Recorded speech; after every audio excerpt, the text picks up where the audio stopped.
Rồi, hello anh em nha. Chào mừng anh em đã quay trở lại với kênh Hình Zippo của em ha. Hôm nay em lên cho anh em 30k Zippo. Hôm nay tăng gấp đôi hôm qua nha anh em.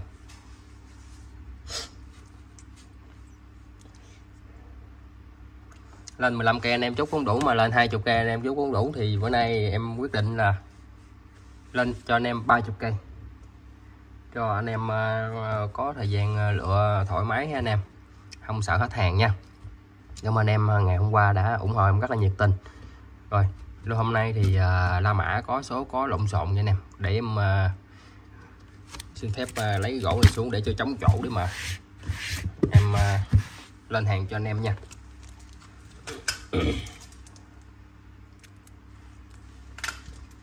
Rồi, quy tắc cái như cũ nha anh em, chịu khoan đủ thì em bao ship cho anh em nha. Siêu đây thì cọc giúp em 100.000 đi hàng nha anh em. Rồi, hôm nay hơi nhiều cho nên là chắc quay chắc tầm khoảng 40 phút đó anh em. Rồi, anh em chú ý theo dõi clip em nha. Rồi, chân thành cảm ơn anh em. Rồi, đây em có một cặp này nè. Em giới thiệu xì liềm trước ha.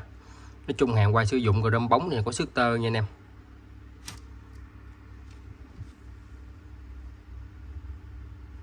Rơm bóng thì có sức tơ. Chung tổng thể cái này anh em nhìn trong màn hình anh em thấy cũng rất là đẹp phải không? Chung là có bị dâm nhẹ nhẹ một hai điểm nha anh em. Đó. 04, cái này 04 nha anh em. Cái này cùng chủ đề nên anh em bán một cặp luôn cho nó anh em sưu tầm cho nó dễ. Rồi, vỏ cục trùng 04 nha anh em. Đó, vỏ cục 04.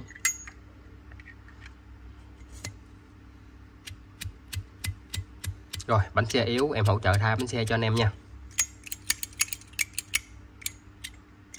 Em hỗ trợ thay bánh xe cho anh em. Rồi, một cái. Tiếp theo lên cái số 2 là cái bự này đây. Cùng một chủ đề nha anh em. Rồi, giới thiệu cho anh em một cây 1999 nha. 1999, tình trạng cũng có cắn nha anh em. Tình trạng có cắn dăm nha.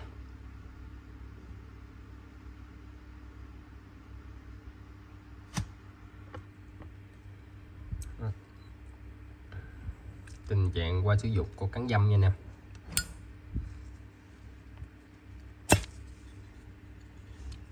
Rồi, vụt 2000. Vụt 2000 vỏ 99 nha anh em. Là 1 năm.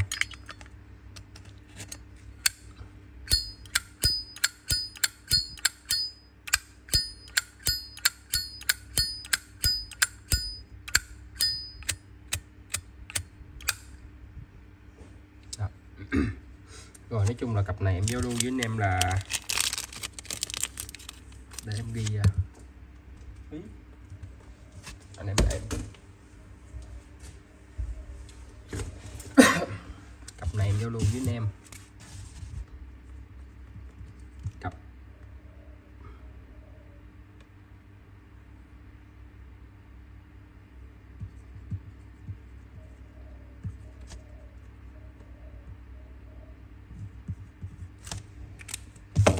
rồi em giao lưu với anh em một cặp này em giao lưu với anh em 600 thôi nha.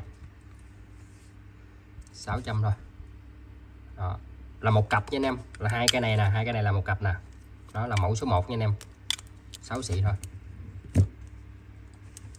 Giữ đứng lên đi. Giữ đứng cho dễ. Rồi, số 2 nè. Số 2 đây em có cây này nè. Số 2 em có cây này. Chủ đề nói về súng bắn tỉa nha anh em. Súng bắn tỉa bắn một tên cướp. Headbutt là nói về nhiệm vụ cảnh sát nha anh em, nhiệm vụ cảnh sát headbutt, tại vì em chơi game cũng có cái nhiệm vụ này nữa. Đó. Cái thằng này là chắc là thằng Lubin nè, rất là chủ đề rất là đáng sưu tầm nha anh em. Đó, Lubin. Nói chung cái này thì nó còn nguyên một lớp keo bảo vệ ở ngoài nha anh em, nguyên lớp keo luôn, lớp màu bạc ở trong cái chạy này là lớp keo nha anh em, lớp keo nguyên keo luôn á, cái này nguyên keo luôn. Nói chung là new, cái này new. Cái này new. Rồi 03 luôn, vỏ gục trùng 03, tình trạng niêu nha anh em, còn nguyên keo nha. Đó. Cái này anh em chốt em đóng cái lề lại cho, cái lề em chưa có đóng. Rồi, tình trạng niêu nha anh em, chủ đề lính bắn tỉa nha anh em, súng bắn tỉa. Rồi mẫu số 2 nha, cái này không có móp đâu tại vì nó niêu mà.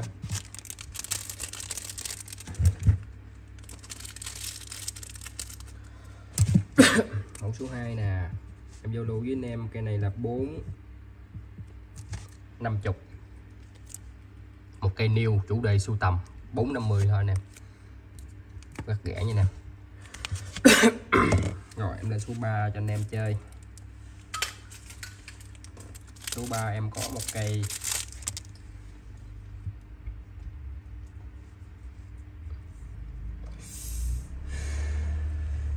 mạ Niken nha anh em. Mạ Niken, cây này là 96, tình trạng có dăm nha anh em, tình trạng qua sử dụng có dăm nha. Nè, trên nắp nè, cũng ít thôi, anh em nhìn tổng thể anh em cảm nhận của anh em đẹp hay không là ok nha anh em. Đó, tình trạng có dăm nha anh em.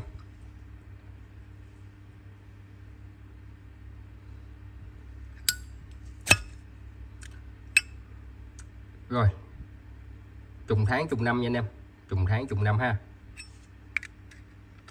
Tình trạng là nguyên zin, chưa sửa chữa thay thế nha anh em.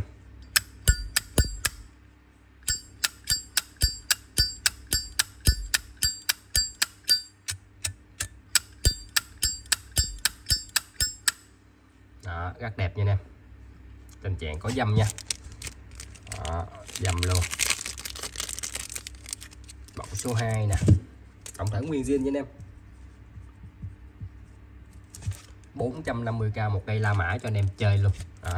450. Rồi tiếp tục em lên số 4 nè. Số 4 em tiếp tục em quay về một cây đề số. Một cây đề số 2014 nha anh em. Một cây đề số 2014. Tình trạng nói chung là có cắn nhẹ chỗ này nè, nó anh em thấy ha. Chày chỗ này cái nè. Đó. Ý, không phải chạy này dính cái gì á. Rồi cây này rất là ok nha anh em, giá cũng rất là ok luôn. Đó, tình trạng có bị một điểm chỗ này nha anh em. Nó còn tổng thể ở ngoài anh em nhìn anh em thấy ha, rất đẹp nha anh em. 2014. Rồi vỏ gục trùng 2014 luôn ha, vỏ gục trùng 2014, tình trạng là nguyên zin, chưa sửa chữa thay thế nha anh em.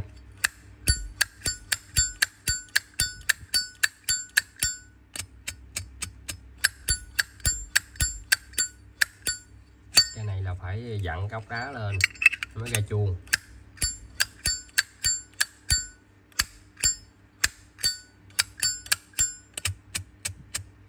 Rồi mẫu số 4.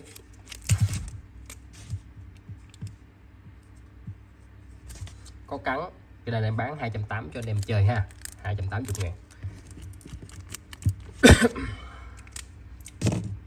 Rồi số 5 nha anh em.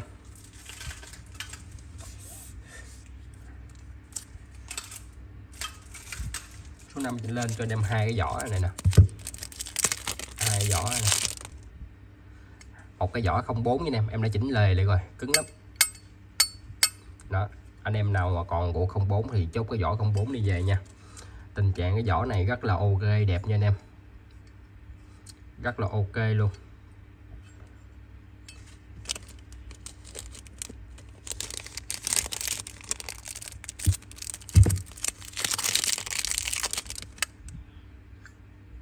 Anh em nhìn thấy góc cạnh nha,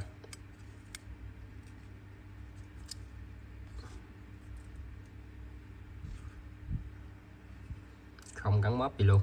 Đây có cắn chỗ này anh em ơi. Đó, chỗ này cái này nè. Rồi ngoài ra là ok anh em. Một cái 03 và một cái 04 nha. Một cái 03, một cái 04.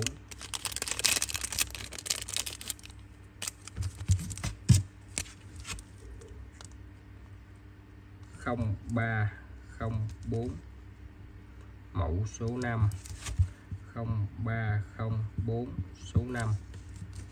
Đó. giao lưu với anh em cái này là 200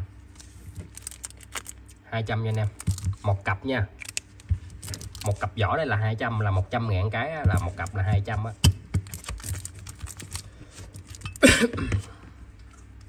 Rồi số 6 luôn, số 6 em lên cho anh em một cây chủ đề về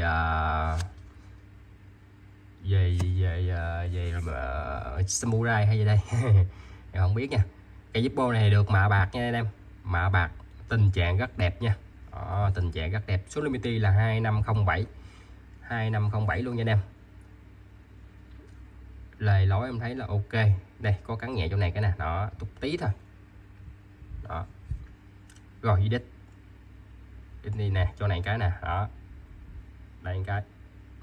Nói chung tình trạng qua sử dụng mà tổng thể nó còn được như vậy thì rất là ok cho anh em đó.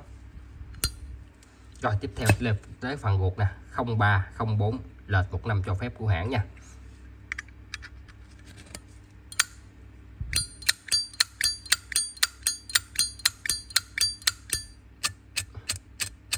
Rồi bánh xe bán âm hay nha anh em.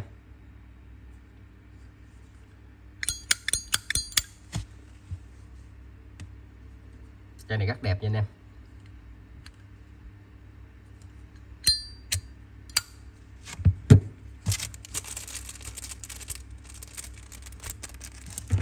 Số 6. Số 6 giao lưu với anh em cây này là bao nhiêu đây?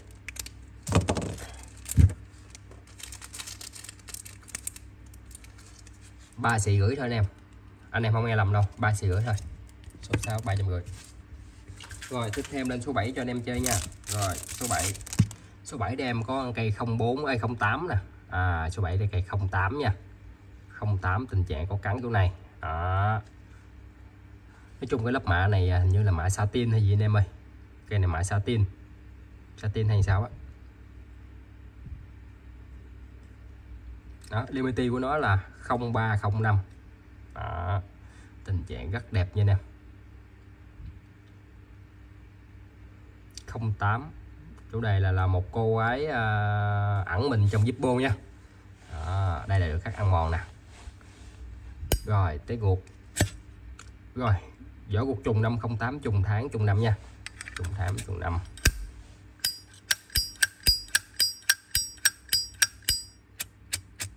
Bánh xe bán.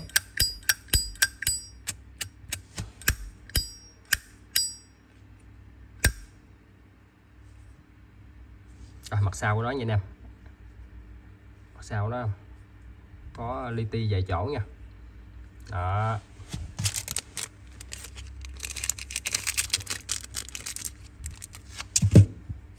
Mẫu số 7 nè, 280 cho anh em chơi luôn. Rồi số 8 nha anh em. Lúc nãy giờ bóc ra rồi, đầy số không ta. Rồi một cây rơm bóng nha anh em, một cây rơm bóng sản xuất 502 nha anh em. Tình trạng rất đẹp nha. Hình như cây này có cắn một điểm mới đây, cái này đây đó. Đây chày chỗ này. Rồi mặt trước mặt sau ok nha anh em. Cái này em dính dơ nè, dính dơ em lau ra nè đó. Này lấy cà na lấy xăng lau cái này hết nha anh em, bóng lưỡng luôn, rất đẹp nha anh em. Rồi 02 nè, trùng tháng trùng năm luôn nha anh em, trùng tháng trùng năm luôn.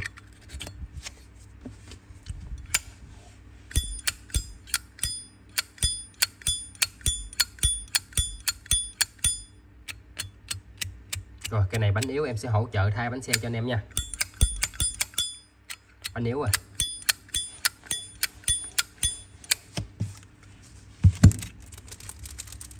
Mẫu số 8 nè. Zalo với anh em cây này là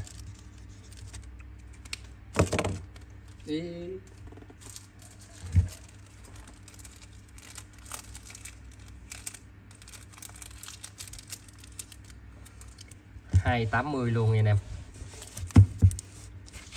Rồi em lên số 9 nè. Đây em lên cây La Mã này đi. Em lên cho anh em một cây trơn hai mặt, Trơn hai mặt nha anh em, tình trạng có cắn nhẹ một vài điểm nha anh em. Nó tình trạng qua sử dụng có cắn nhẹ một vài điểm đó, anh em thấy nha. Rồi cái này được sản xuất năm 89 nha anh em, 8X có cắn nha anh em, cái này có cắn.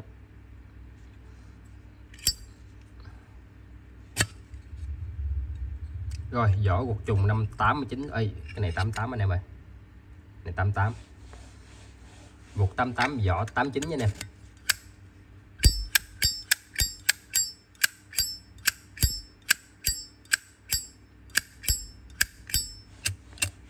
Bánh xe bán tổng thể nguyên zin nha anh em. Đó. Rồi mẫu số 9 ha.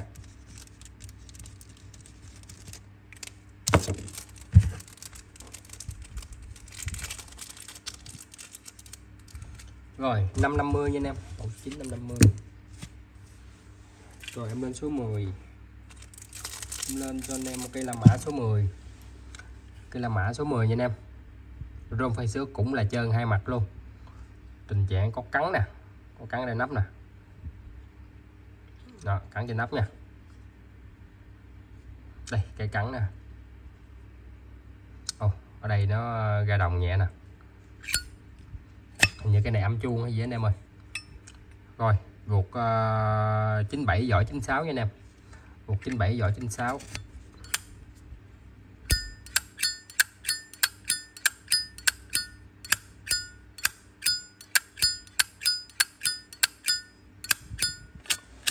Rồi tình trạng là bánh xe em đã thay mới nha anh em. Bánh xe thay mới nha. Âm chuông. Có cắn trên nắp à. 196, vỏ 97.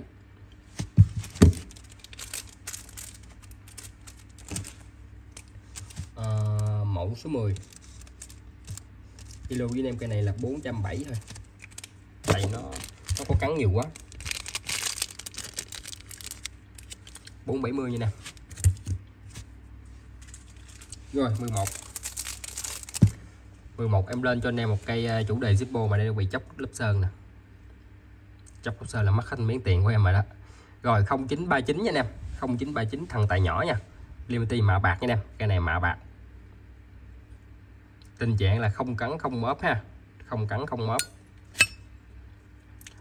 Ruột 95 vỏ 96, ruột 95 vỏ 96 nha anh em.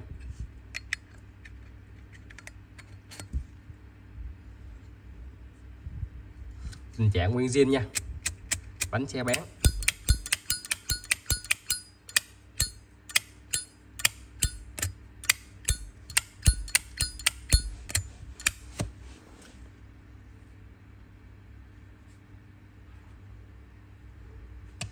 Rồi cái này mẫu số 11.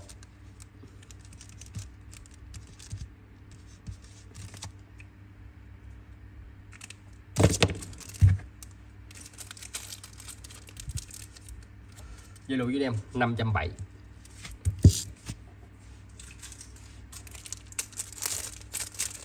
Em lên cho anh em một cây xì lim. Một cây xì lim chủ đề Zippo sản xuất năm 92. Tình trạng rất đẹp nha anh em. Nắp này rất đẹp nè.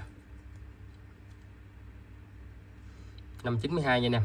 Rơm bóng HB, tình trạng rất đẹp. Rồi cái này thì sử dụng ruột 92 luôn nha anh em. Gõ luôn ha. Tổng thể là nguyên zin, chưa sửa chữa thay thế nha anh em.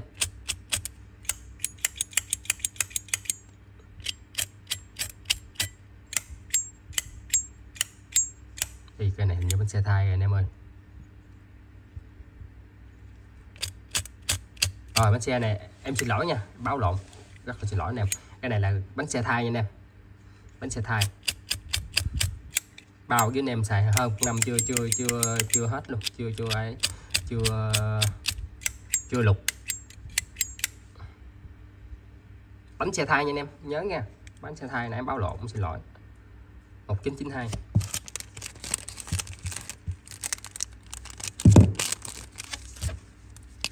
Nè.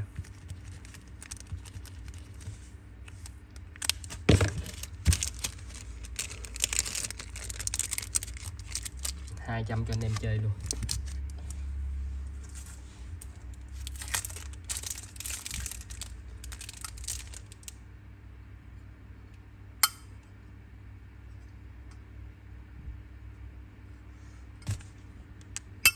Vỏ La Mã nha anh em. Vỏ La Mã có cắn nha, vỏ La Mã có cắn. Em đóng chốt này rồi. Vỏ này là vỏ 97 nè.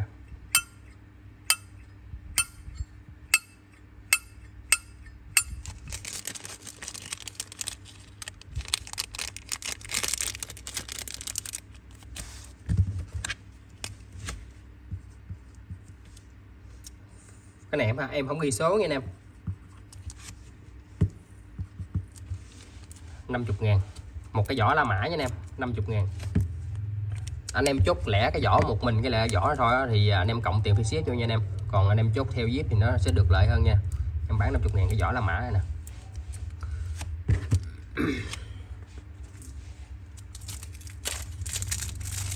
Rồi em lên cho anh em một cây 04 tình trạng cũng có cắn nha anh em. Tình trạng có cắn. Ồ này cái cắn dữ ta. Nè anh em nhìn thấy á.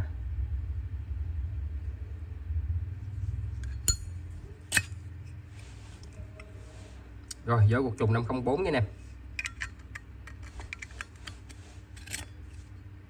Tình trạng là nguyên zin chưa sửa chữa thay thế ha. Bánh xe bén.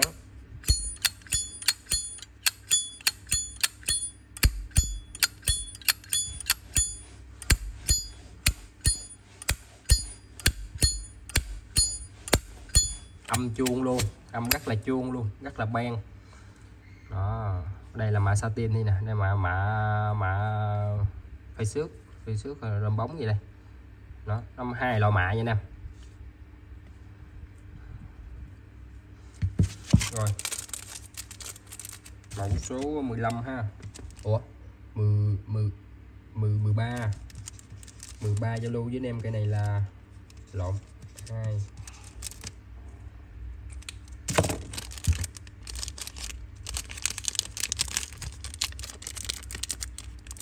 270 nha anh em.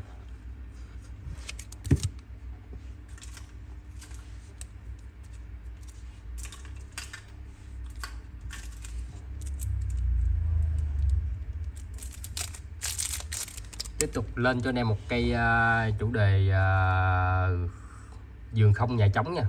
Một cây 93. Một cây 93.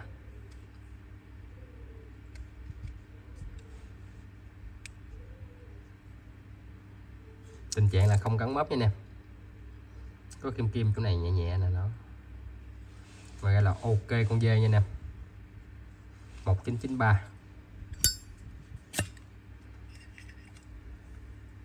Rồi vỏ cột trùng 1993 nha nè. Đó, cột trùng 1993. Tổng thể là nguyên zin chưa sửa chữa thay thế nha nè.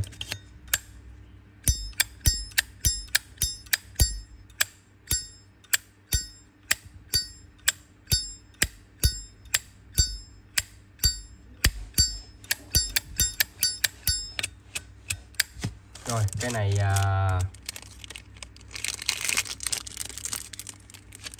số 14 500 nha nè.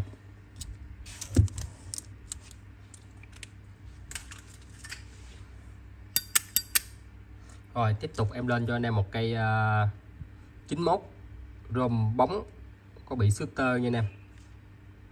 Có bị xước tơ. Rồi vỏ cột trùng luôn. Ồ, gõ 5 luôn. Tình trạng là nguyên zin nha anh em.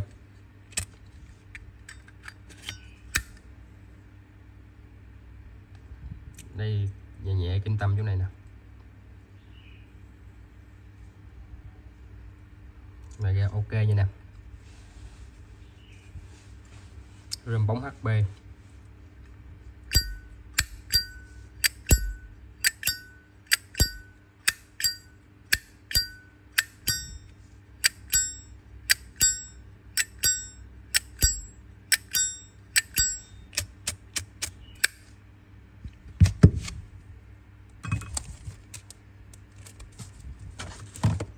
Viết đâu rồi?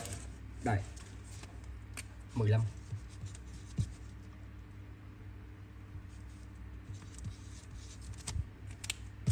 Cái này ấm chuông nha anh em.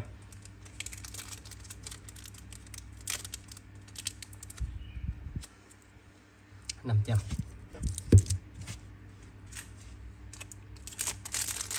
Tiếp tục em lên cho anh em một cây mạ bạc nha anh em. Mạ bạc chủ đề rất là quen, quên như chủ đề gì quên mất tiêu rồi.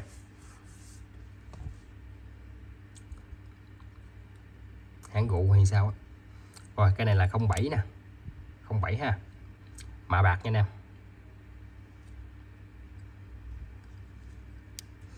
Tình trạng rất đẹp.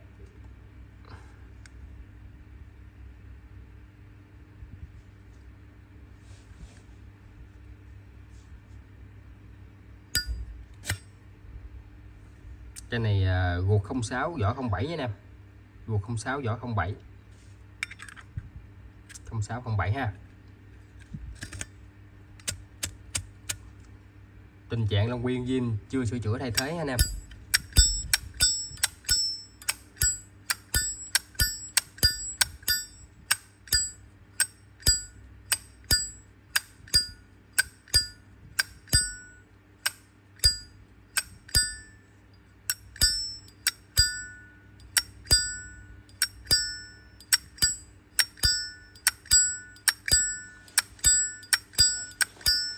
Ấm chuông luôn.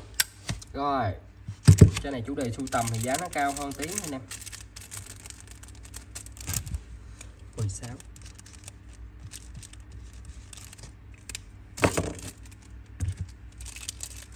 6.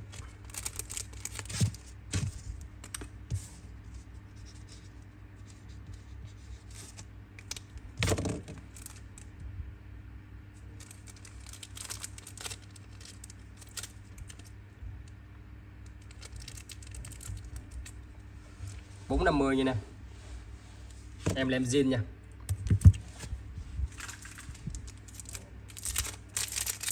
Bảy em lên cho anh em một cái chủ đề Zippo. Đây là cô gái ẩn mình trong zip ha. Một cô gái ẩn mình trong zip chủ đề Zippo. Đó.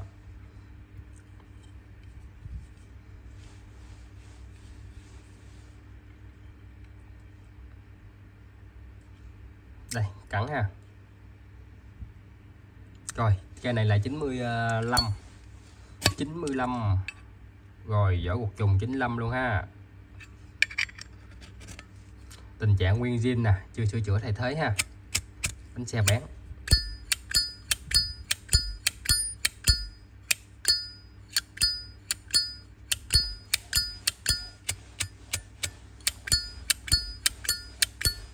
Âm chuông luôn. 95. 17.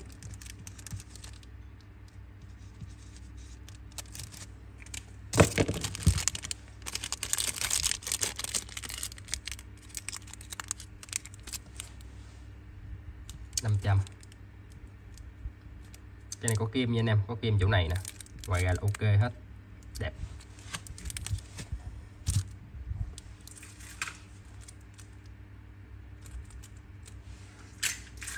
Rồi, đây em lên cho anh em cái này nè. Độc dược nè. Lên cho anh em một cây Amor. Gõ búa zin hãng nha anh em. Gõ búa zin hãng, chủ đề đại bàng đắp nổi nha nè, nổi dày lắm nha anh em. Anh em nhìn đại bàng này nè, đắp nổi rất là dày nha anh em. Gõ búa zin hãng nha anh em. Mạ bạc. Hãng gõ búa nha anh em. Nếu như mà mình gõ búa nó ra đồng luôn rồi chứ không phải ra bạc giống vậy đâu. Gõ búa hai mặt. Đại bàng hai mặt luôn. Cái này là cây Amor 04 nha anh em. Ruột 05 vỏ 04 ha.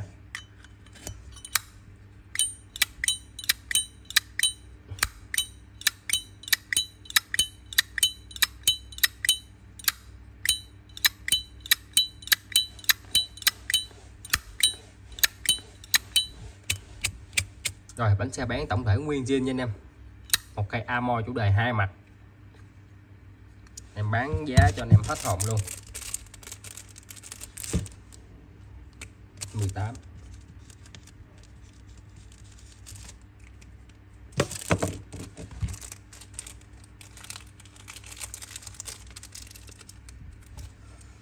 450 nha anh em, 18 450. Rồi 19.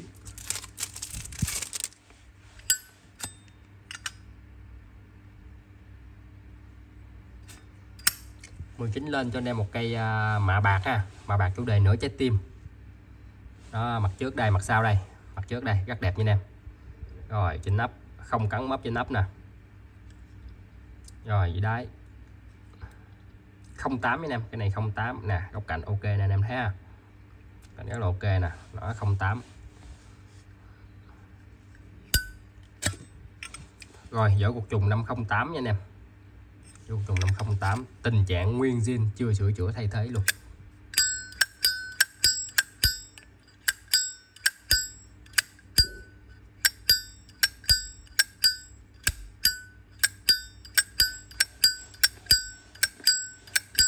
Âm chuông luôn, âm bon bon luôn đó. Giao lưu với anh em cái này mẫu số 19 ha.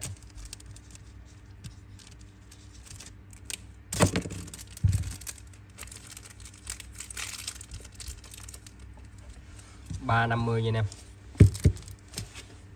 Rồi mẫu 20.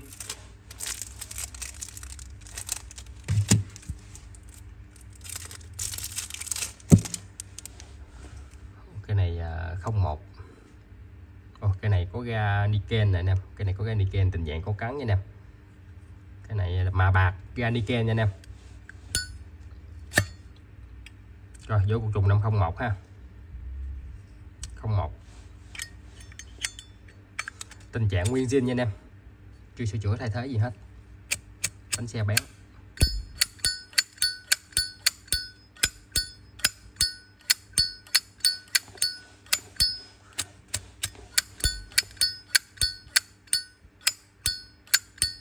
Rồi cái này thì nói chung là tình trạng không được đẹp thì em sẽ bán giá cho anh em gọi là ok cho anh em luôn nha. Đó, mẫu số 20.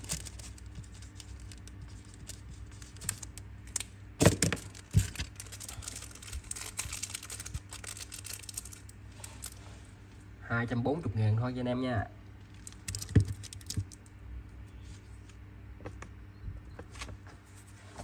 Rồi 21.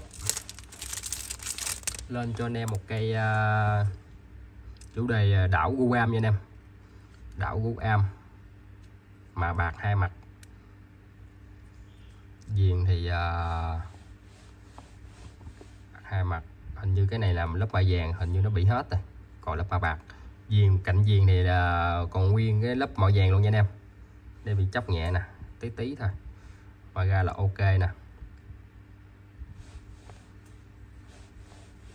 Dầm nha, nhẹ nhẹ thôi, tí thôi ha.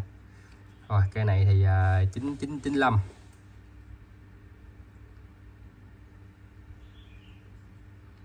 Cắn cái này ha. Rồi nó đi sử dụng guộc vàng 1995 nè anh em.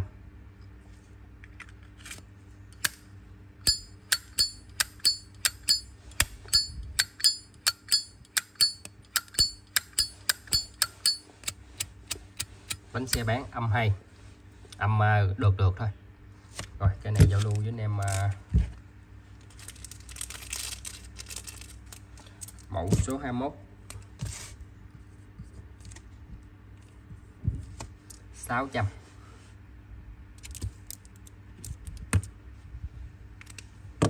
Rồi 22 nha anh em.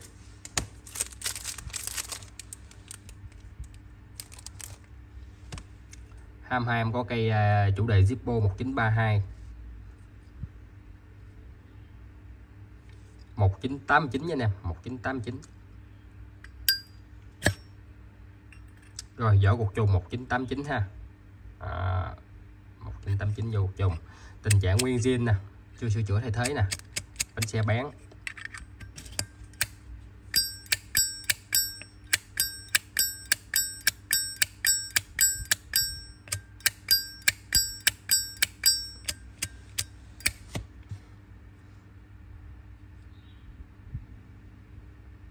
Cái này rất đẹp nha anh em, không cắn mốc nha, không cắn mốc. 1989 cái này đẹp lắm, 8S nha anh em. 989 vô luôn với anh em, cái này 22.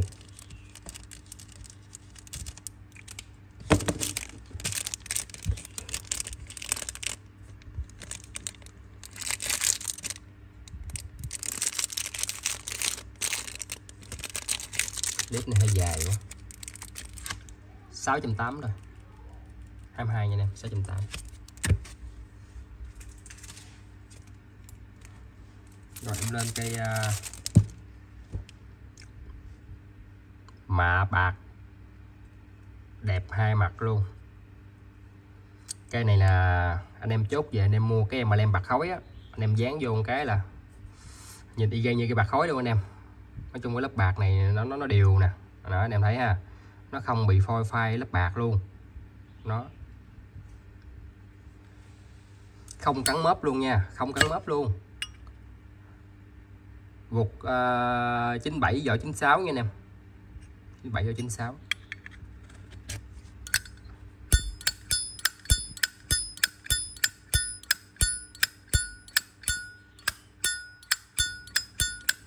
Rồi cái này âm chuông quá.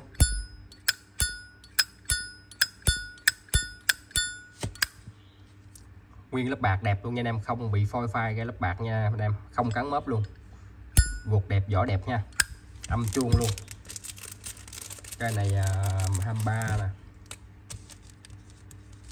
Cái lưu với anh em cây này là anh em mua em mà lại bạc khối anh em dán vô hình nhìn y ra như bạc khối luôn. 570 nha anh em.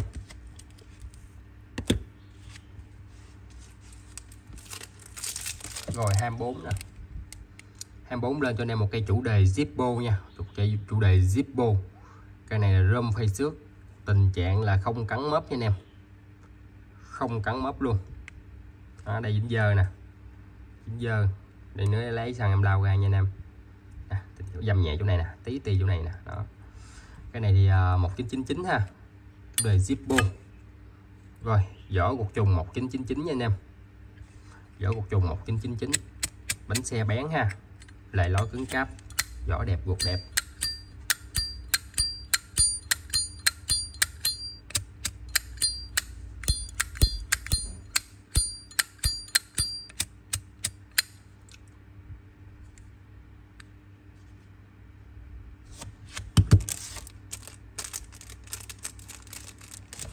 Chính cây số 24.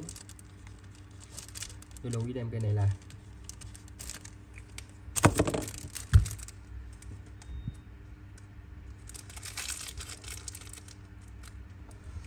sáu 30 nha anh em.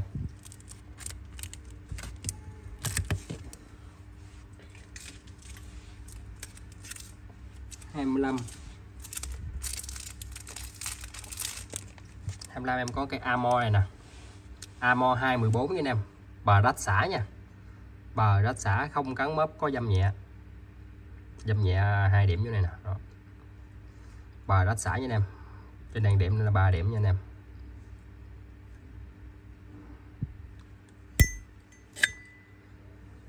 Rồi vụt 13 vỏ 14 nha anh em.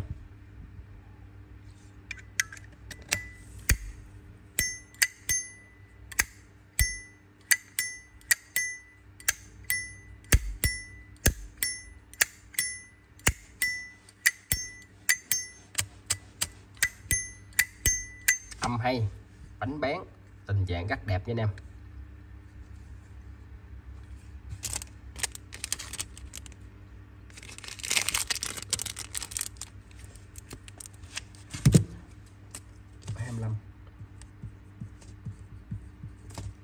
Bốn trăm 26. Lên cho anh em thêm một cây bờ rách xả nữa, chủ đề Zippo 1932 nha anh em. Ở đây nó bị oxy hóa nha nè, phía viền nó bị oxy hóa nha anh em, dính đỏ đỏ nè.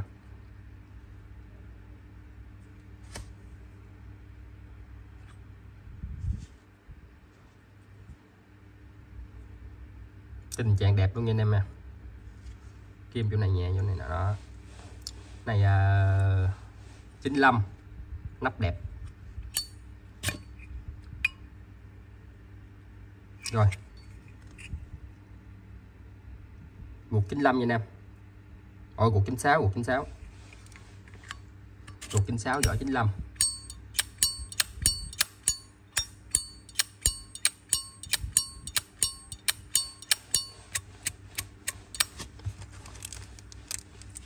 Đây, mặt sau nó bị oxy hóa đó nha anh em. Tình trạng rất đẹp, nó chỉ bị oxy hóa một số điểm thôi. 26.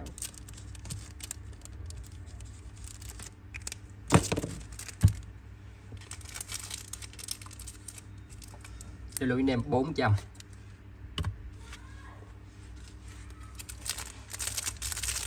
$27. Em có một cây ven này, cây ven 95. Tình trạng vỏ rất đẹp như lai niêu luôn nha anh em, vỏ như lai niêu luôn. Đây có kim nhẹ cho nên nè, tí đây thôi, bắt trước đây. Ô xăm tên còn trống nha anh em, không cắn mớp luôn, có kim tí ti nhỏ xíu siêu luôn. Rồi guộc của nó là guộc 96, guộc 96 vỏ 95 ha, guộc 96 vỏ 95 là con 5 cho phép của hãng nha. Guộc vỏ rất đẹp nè.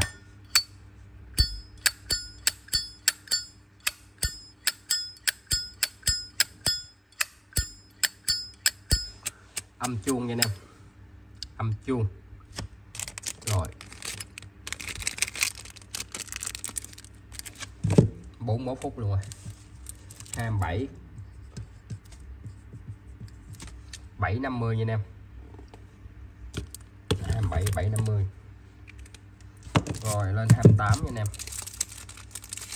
28 cái này cũng là cây mạ bạc. Cây này 14. Anh em chốt cái nào, hồi nãy chốt cây mạ bạc này là 23 nè, anh em chốt luôn cây này là một cặp luôn. Về mua 2 mà lem bạc khối dán vô là thứ nào chịu nổi luôn. Cái này nói chung là cũng không cắn mớp nè, cái này niêu gì ta, không qua sử dụng rồi. Rồi 214 nha anh em, 214 mạ bạc rất đẹp nha anh em.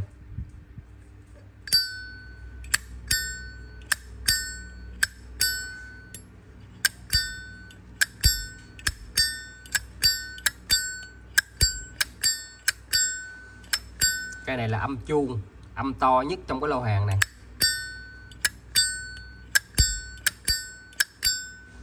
To màu vàng nữa, tình trạng nguyên zin nha anh em.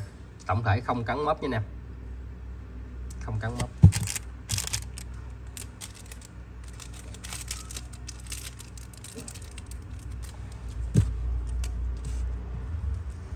Cây 28. Ủa 27 rồi phải không? 22, 23, 24, 25, 26, 27, 28. 28 vô luôn với đem cây này 400 nha anh em. Rồi 29. 29 lên cho anh em một cây 1989 nha anh em. 1989 tình trạng rất đẹp nha. Đó, rất đẹp luôn.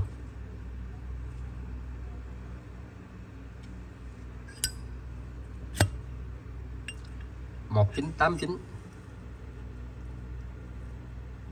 gục mờ giai đoạn mà cái tháng nằm đây, cái năm nằm đây nè anh em. Đó, mờ giai đoạn nha anh em. Lửa gà chưa phát gốc giai đoạn 8x nha anh em. Đó.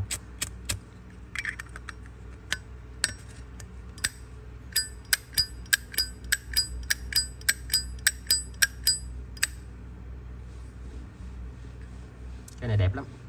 989.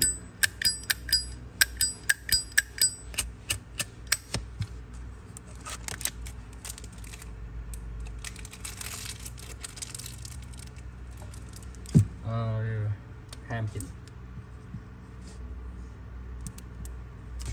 600. Rồi sợ lỡ em sale luôn cái này luôn. Cái này mạ vàng nè, bờ hổm còn ế nè. 1999 nè.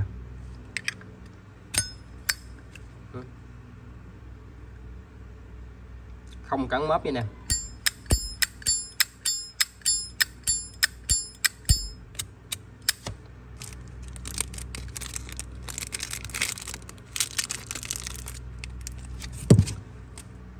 Ba mươi 440 bớt cho anh em 60.000 nha em. Rồi em lên 30 cây nha. Bữa nay là anh em lựa thoải mái luôn, không sợ hết hàng nha anh em. Rồi em xin kết thúc clip ở đây ha. Anh em ưng cây nào cứ lựa thoải mái nha anh em, rất là nhiều Zippo luôn. Anh em ưng cây nào cứ việc alo cho em, nhắn tin cho em nha anh em. Rồi bye bye anh em.